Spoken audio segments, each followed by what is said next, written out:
Saya Desi Putri. Saya Devi. Saya Nurgalis Pananda. Saya Desi Viola. Saya Afiza Sakoto. Saya Nur Hidayati.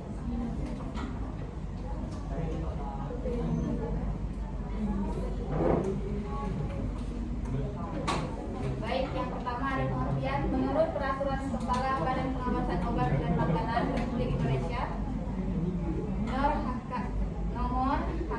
031341127542 tahun 2012 tentang pedoman teknik cara distribusi obat yang baik atau CDOB adalah suatu peraturan perundang-undangan yang dibuat oleh Badan Pengawasan Obat dan Makanan Republik Indonesia atau BPOM. CDOB berisi tentang cara distribusi obat atau penyaluran obat dan atau bahan obat yang bertujuan memastikan mutu sepanjang jalur distribusi atau penyaluran sesuai persyaratan dan tujuan penggunanya. Kemudian ada manajemen mutu, yaitu kegiatan manajemen mutu terkait CDOB harus dilakukan oleh personil yang kompeten dan memahami CDOB. Struktur organisasi yang jelas dan tugas yang dipahami oleh setiap personil harus ada. Dengan pelatihan jika diperlukan.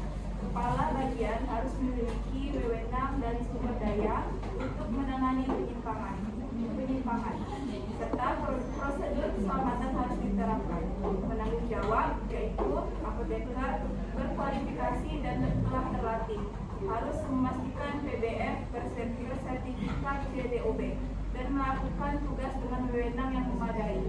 Tanggung jawab apoteker termasuk mengelola sistem mutu, pelatihan personil, serta mengawasi penanganan keluhan, penarikan obat, dan pemenuhan syarat obat.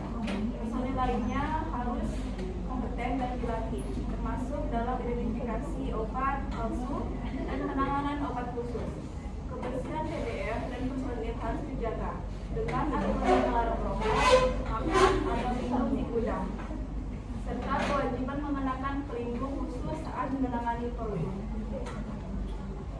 Organisasi, manajemen, dan personalia. Kegiatan manajemen mutu terkait CDOB harus dilakukan oleh personil yang kompeten dan memahami CDOB. Struktur organisasi yang jelas dan tugas yang dipahami oleh setiap personil harus ada, dengan pelatihan yang diperlukan. Kepala bagian harus memiliki wewenang dan sumber daya untuk menangani penyimpangan, serta prosedur keselamatan harus diterapkan. Penanggung jawab yaitu apoteker yang berkualifikasi dan telah dilatih harus memastikan PBF bersertifikat CDOB dan melaksanakan tugas dengan wewenang yang memadai. Tanggung jawab apoteker termasuk mengelola sistem mutu, pelatihan personil, serta mengawasi penanganan keluhan, penarikan obat, dan pemenuhan syarat obat. Personil lainnya juga harus kompeten dan dilatih, termasuk dalam identifikasi obat palsu dan penanganan obat khusus.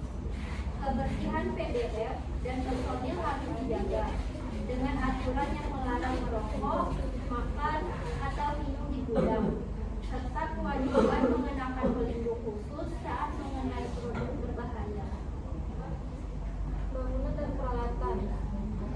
Bangunan PBF harus memiliki sarana yang memadai untuk kegiatan pengadaan, penyimpanan, pengecekan, dan pengiriman obat dengan fasilitas yang dapat menjamin mutu produk, termasuk suhu, kelembapan, pencahayaan, dan kapasitas yang sesuai. Jika bangunan bukan milik pribadi, pemilik PBF harus membuat kontrak dengan pemilik gedung.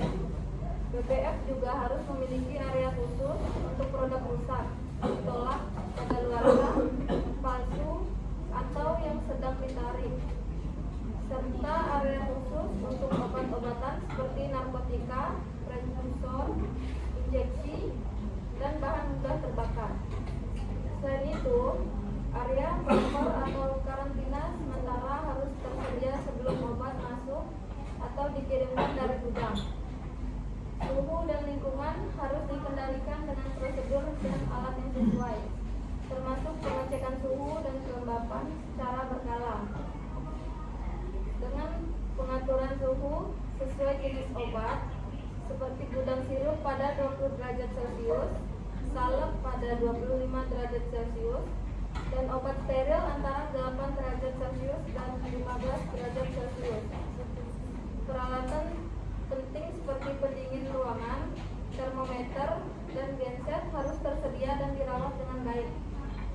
Sistem komputerisasi di PBF harus tervalidasi untuk meliputi penerimaan, stok, transaksi, pengiriman, serta data pemasok dan pelanggan dengan akses terbatas menggunakan password dan pencatatan yang dapat ditelusuri. Data harus di backup dengan rekaman minimal 3 tahun.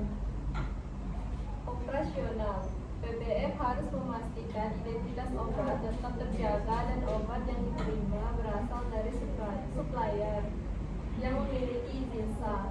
Pemasok dari PBF selain harus memiliki sertifikat CDOB dan izin usaha, sementara pemasok dari industri harus memiliki sertifikat CPOB dan izin usaha. PBF juga harus memantau pelanggan dan hanya mendistribusikan obat kepada yang berwenang. Penerimaan obat harus memastikan kesesuaian dengan faktur dan tidak rusak dengan nomor batch tercatat. Obat yang rusak atau mendekati kadaluarsa harus dikembalikan. Penyimpanan obat dilakukan sesuai jenis dan prinsip FIFO dengan ruang khusus untuk produk yang tolak. Pemusnahan obat dilakukan sesuai prosedur dengan dokumentasi dan pengawasan yang tepat. Penerimaan pesanan harus memastikan kerjasama dengan pelanggan dan pemeriksaan kewajaran pesanan. Pengambilan dan pengemasan obat mengikuti urutan FIFO atau FEFO. Pengiriman dilakukan dengan memastikan faktur lengkap dan barang dalam kondisi baik. Proses impor, ekspor harus mengikuti peraturan dengan produk segera disimpan sesuai ketentuan di pelabuhan dan personil terlatih. Selanjutnya untuk inspeksi diri harus dilakukan dalam rangka memantau pelaksanaan dan kepatuhan terhadap pemenuhan CDOB dan untuk bahan tindak lanjut langkah-langkah perbaikan yang diperlukan. Yang pertama ada program inspeksi diri harus dilaksanakan dalam jangka waktu yang ditetapkan dan mencakup semua aspek CDOB serta kepatuhan terhadap peraturan perundang-undangan, pedoman, dan prosedur tertulis. Inspeksi diri tidak hanya dilakukan pada bagian tertentu saja. Yang kedua, inspeksi diri harus dilakukan dengan cara yang independen dan rinci oleh personil yang kompeten dan ditunjuk oleh perusahaan. Audit eksternal yang dilakukan oleh ahli independen dapat membantu, namun tidak bisa dijadikan sebagai satu-satunya cara untuk memastikan kepatuhan terhadap penerapan CDOB. Selanjutnya, audit terhadap kegiatan yang disubkontrakkan harus menjadi bagian dari program inspeksi diri. Dan yang terakhir, semua pelaksanaan inspeksi diri harus dicatat.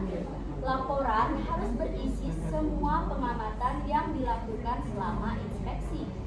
Salinan laporan tersebut harus disampaikan kepada manajemen dan pihak terkait lainnya.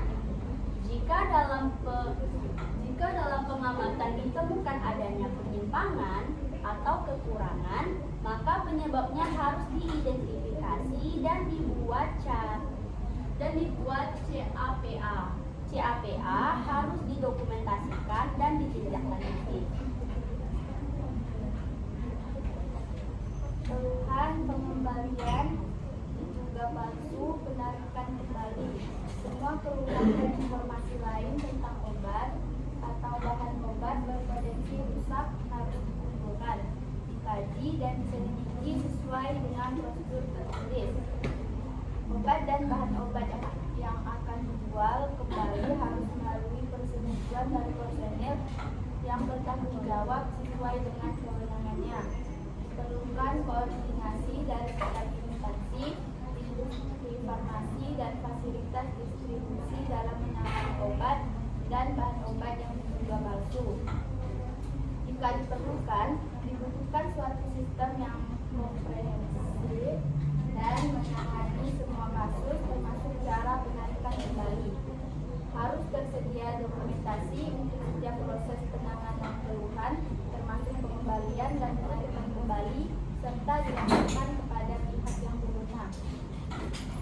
Transportasi. Metode transportasi yang tepat harus digunakan mencakup transportasi melalui darat, laut, udara, atau kombinasi di atas.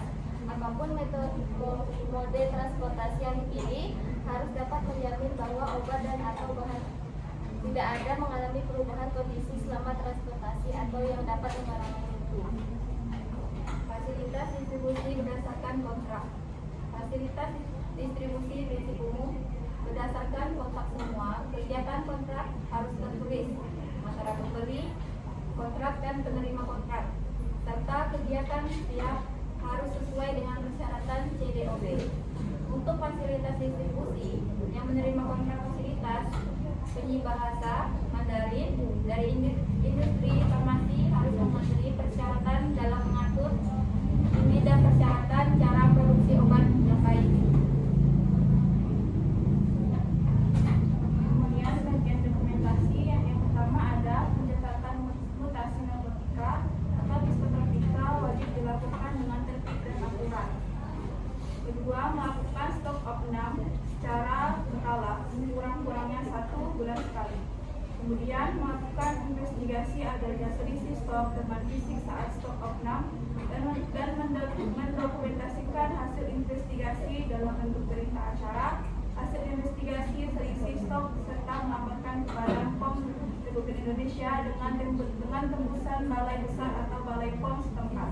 Kemudian dokumen pengadaan meliputi arsip surat pesanan, faktur penjualan dan atau surat pengantar atau pengirim barang dari industri farmasi atau fasilitas industri lainnya. Kemudian ada bentuk retur, dana, dan atau nota kredit. Kemudian wajib diarsipkan menjadi satu berdasarkan nomor urut atau tanggal penerimaan barang dan terpisah dari dokumen lain. Kemudian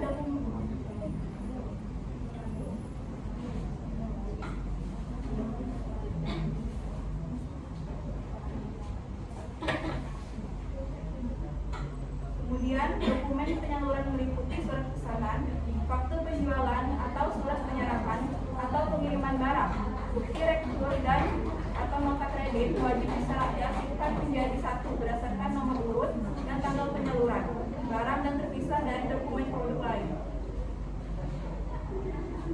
6. Surat pesanan yang tidak dapat dilayani tetap diarsipkan dengan diberi tanda pembatalan yang jelas. 7. Dokumen berita acara pemusnahan, berita acara kerusakan, berita acara penghilangan, dan berita acara hasil investigasi stok wajib didokumentasikan, dipisahkan dari dokumen obat dan atau bahan obat lain, dan disusun berdasarkan urutan tanggal berita acara. 8. Arsip kartu stok manual wajib disimpan secara terpisah dari kartu stok produk lain dan disusun berdasarkan tanggal sehingga mudah ditampilkan dan dapat ditelusuri pada saat diperlukan. 9. Fasilitas distribusi wajib menyampaikan laporan bulanan penyaluran narkotika dan atau psikotropika sesuai dengan ketentuan peraturan perundang-undangan. 10. Fasilitas distribusi yang melakukan importasi narkotika dan atau psikotropika wajib menyampaikan laporan realisasi impor sesuai dengan peraturan perundang-undangan. 11. Fasilitas distribusi yang melakukan eksportasi narkotika dan atau psikotropika wajib menyampaikan laporan realisasi ekspor sesuai dengan peraturan perundang-undangan. Baik, sekian dari pemaparan materi kami. Selanjutnya kami membuka sesi pertanyaan untuk setiap kelompok.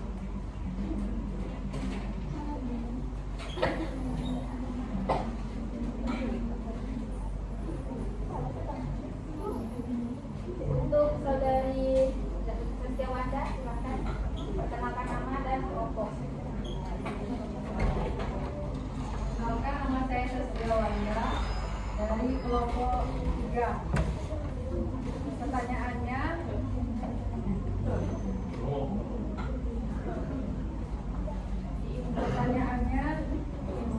bagaimana cara memastikan bahwa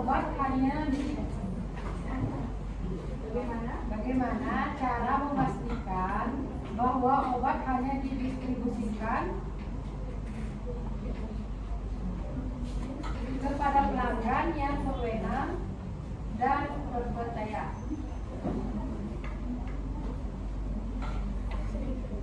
Terima kasih. Selanjutnya Marsha Alwi. Perkenalan nama dan kelompok. Perkenalkan, nama saya Marsha Alwi dari kelompok 2. Bagaimana cara mengatasi dan melaporkan keluhan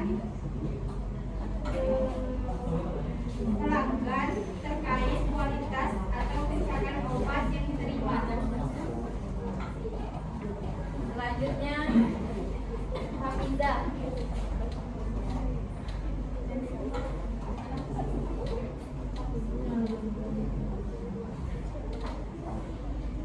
Perkenalkan, saya Hafizah dari kelompok 5. Pertanyaannya, apa prosedur yang harus dilakukan jika ditemukan obat palsu dalam distribusi?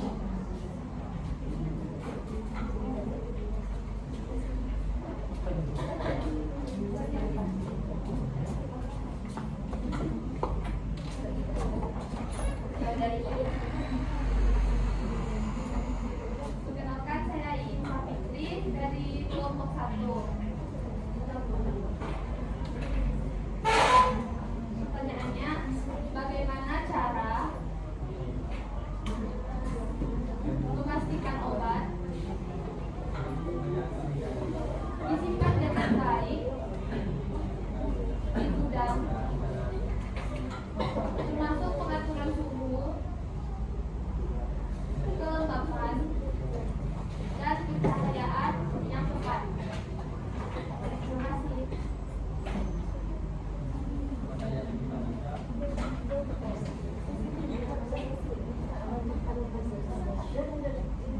Baik, izinkan kami untuk diskusi untuk menjawab pertanyaan dari teman-teman.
Saya ingin menjawab pertanyaan dari kelompok 3 yaitu dari Satyawada.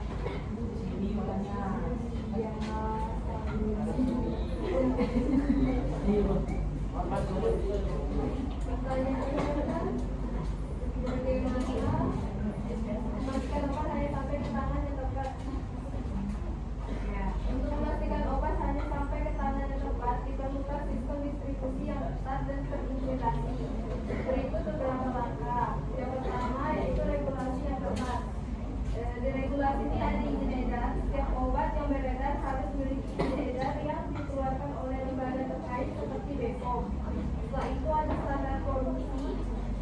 Produsen obat wajib memenuhi standar produksi yang baik atau good manufacturing practice untuk menjaga kualitas dan keamanan produk. Setelah itu ada distribusi. Distribusi obat harus melalui jalur resmi seperti apotek, rumah sakit, dan atau distributor farmasi yang memiliki izin. Yang kedua ada sistem pelacakan dan pencatatan. Dalam sistem pelacakan dan pencatatan ada barcode dan nomor seri. Setiap kemasan obat dilengkapi barcode dan nomor seri unik untuk melacak perjalanannya. Setelah itu ada sistem informasi. Implementasi sistem informasi yang terintegrasi untuk mencatat setiap tahap distribusi dan produksi hingga penjualan. Setelah itu ada laporan transaksi. Setiap transaksi penjualan obat harus dilaporkan dan tercatat secara detail. Yang ketiga ada verifikasi pelanggan. Identifikasi pelanggan harus menunjukkan obat identitas yang sah saat membeli obat. Setelah itu ada resep. Pembelian obat keras harus disertai resep dokter dan ada data pelanggan. Data pelanggan harus disimpan dengan aman dan digunakan untuk pelacakan dan analisis. Yang keempat ada pengawasan yang intensif. Di pengawasan yang intensif ada inspeksi, yaitu melakukan inspeksi berkala terhadap fasilitas produksi, distribusi, dan penjualan obat.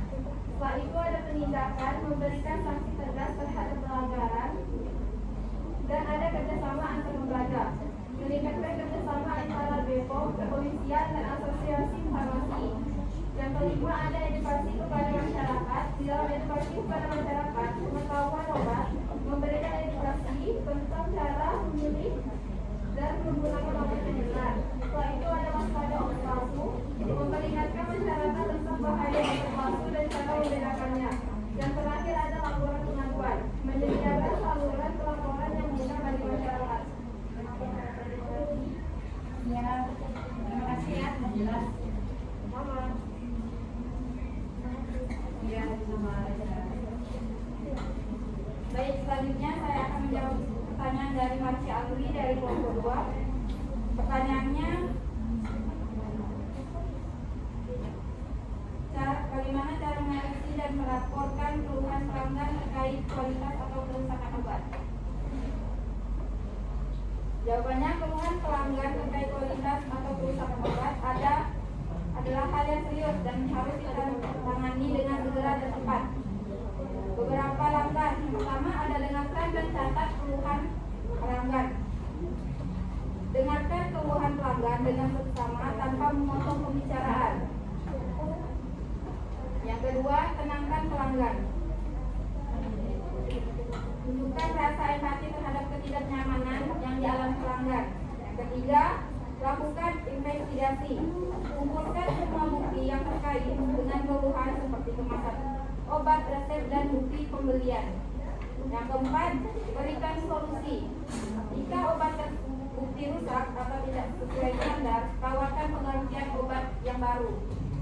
Kelima, tingkatkan sistem pelaporan. Pastikan pelanggan dapat dengan mudah melaporkan keluhan baik secara langsung maupun secara online. Apa dari jawaban saya, apakah sudah dimengerti? Ada.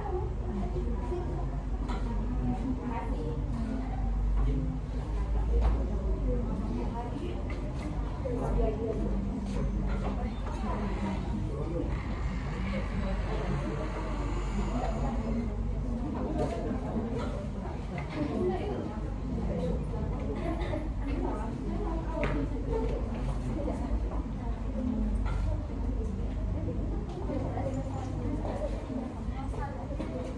Kedua, saya akan menjawab pertanyaan dari Hafizah. Apa prosedur yang harus dilakukan jika ditemukan obat palsu dalam distribusi? Yang pertama, bagian pemasaran harus mencatat nama dan alamat pelanggan yang mengembalikan obat diduga palsu. Kedua, bagian pemasaran mengirimkan informasi obat diduga palsu kepada prinsipal bagian logistik atau gudang APD dan pimpinan. Bagian logistik atau gudang melakukan karantina atas obat diduga palsu tanpa memproses retur pada sistem. Karantina dilakukan pada lemari terkunci dan diberikan penandaan yang jelas dengan tanda tidak untuk dijual dan obat diduga palsu. Selanjutnya, setelah bagian logistik atau gudang menerima informasi hasil investigasi terkait obat diduga palsu dari prinsipal, bagian pemasaran mengirimkan informasi kepada bagian logistik atau gudang. Dan kemudian jika obat dinyatakan asli, maka proses berhenti. Jika obat dinyatakan palsu, maka apoteker penanggung jawab membuat laporan manual kepada prinsipal dan Badan POM dengan tujuan Badan POM Deputi Bidang Pengawasan Obat, Narkotika, Psikotropika, Prekursor, dan Zat Adiktif dan Tebusan kepada Direktorat Pengawasan Distribusi dan Pelayanan Obat. Selanjutnya melanjutkan proses retur sesuai POB retur. Apakah sudah jelas?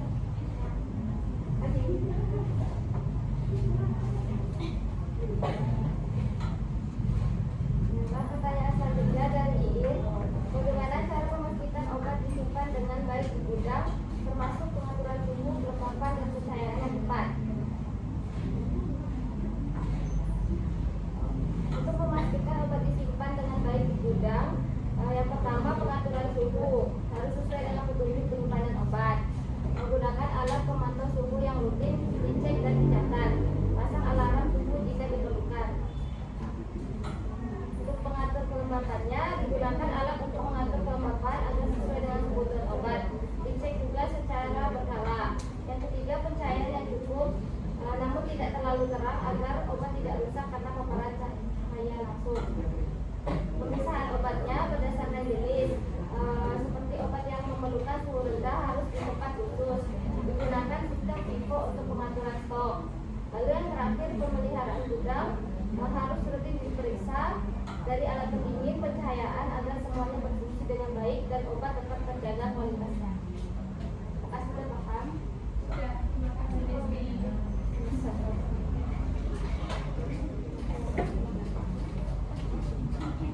Baik, dikarenakan waktunya masih ada, kami membuka dua pertanyaan dari teman-teman.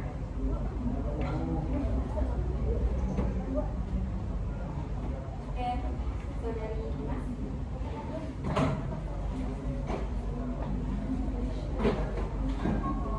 Nama saya Ines Lestari dari kelompok 1. Pertanyaannya, apa yang harus dilakukan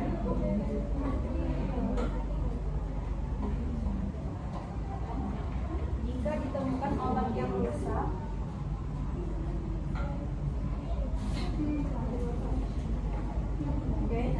atau mendekati kadaluarsa selama pengecekan penerimaan?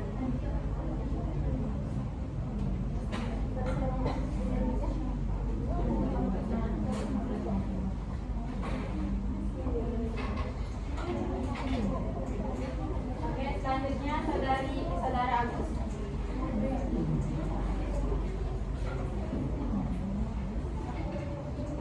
Bagaimana Sebuah penanganan anggota kelompok.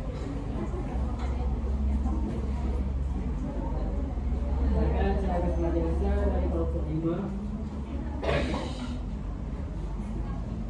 Bagaimana cara mengelola dan mengaktifkan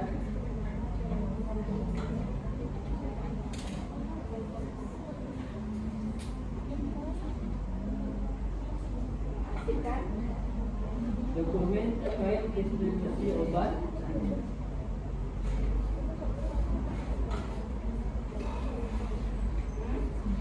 seperti surat pesanan,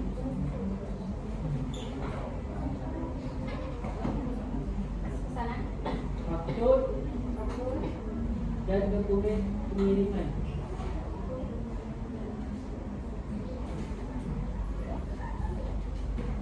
Izinkan untuk diskusi.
Pertanyaannya, apa yang harus dilakukan jika ditemukan obat yang rusak atau mendekati kadaluarsa selama pengecekan penerimaan atas? Penanganan obat rusak atau kadaluarsa dapat dilakukan yang pertama pengembalian, kembalikan obat rusak atau kadaluarsa ke pemasok. Yang kedua, bisa mengajukan klaim, ajukan klaim kepada pemasok atau asuransi jika ada. Yang ketiga, ada pengaturan mencegah obat rusak atau kadaluarsa dengan cara yang aman dan sesuai dengan peraturan. Yang keempat, ada pencatatan, catat insiden tersebut untuk memantau dan mencegah kejadian serupa.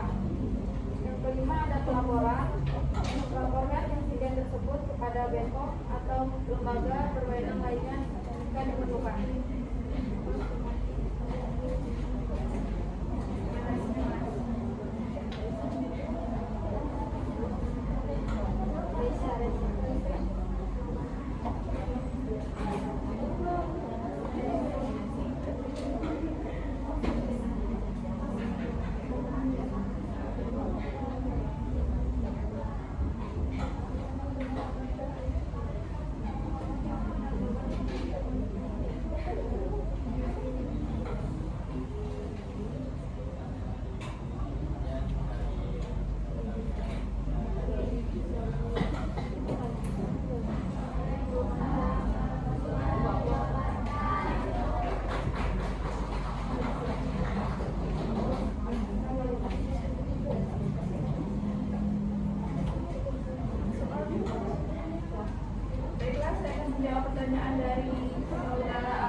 dibutuhkan dokumentasi yang dimana dilakukan oleh APJ terkait dokumen pengadaan bagian gudang terkait, dokumen penyimpanan penyaluran dan bagian keuangan terkait dokumen transaksi keuangan.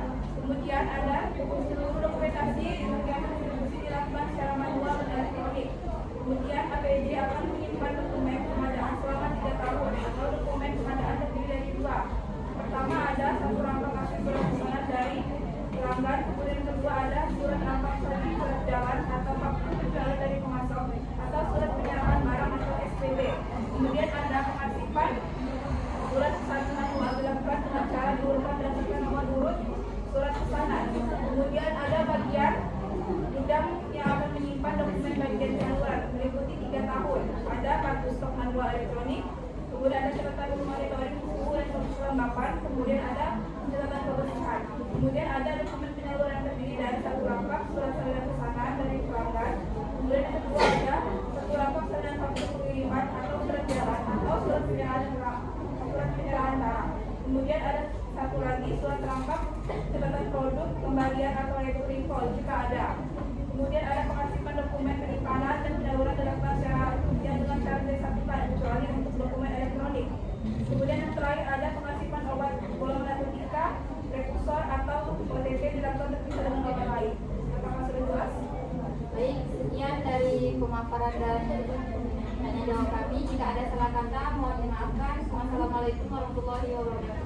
Waalaikumsalam warahmatullahi wabarakatuh.